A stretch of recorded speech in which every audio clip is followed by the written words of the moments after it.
వెంకటేష్ గారు thank you so much.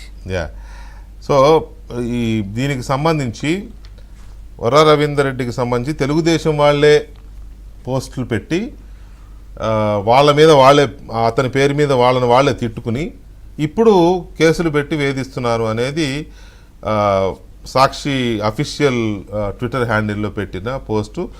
దానికి సంబంధించి ఒక బైట్ కూడా ఉంది. అప్పట్లో మరి ఆయన సిఐ గారు ఎస్ఐ గారు ఆయన ఎవరో నాకు తెలియదు, వాళ్ళు పెట్టిన పోస్టులోనే ఆ బైట్ కూడా వాడారు. మరి అప్పుడు వాడారు ఆ బైట్, అప్పుడు పోలీస్ ఆఫీసర్ ఏమో. ఒకసారి అది కూడా ప్లే చేస్తాను, అది కూడా వినండి, మీకు క్లారిటీ వస్తుంది.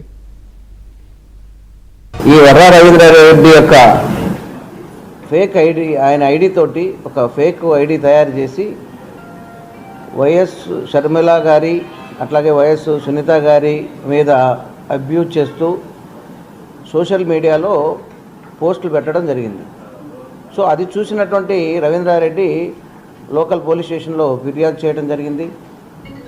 3వ తారీఖు నాడు కేసు నమోదు చేసి ఈ అబ్యూజ్ చేసినటువంటిది సోషల్ మీడియాలో వైరల్గా మారి అది అనేక తప్పిదాలకు దారితీస్తుండగా దీన్ని ప్రతిష్టాత్మకంగా తీసుకొని ఈ యొక్క అక్యూజ్డ్ ఎవరైతే కారకులో ఈ కారకుడైనటువంటి ఉదయ్ భూషణ్ అనేటటువంటి అతన్ని, విశాఖపట్నానికి సంబంధించిన అతన్ని అరెస్ట్ చేసి తర్వాత ఇందుకు కారణమైనటువంటి ఇతరత్ర కారణాలన్నింటినీ చూపుతూ ఆయనకి అరెస్ట్ చేయడం జరిగింది.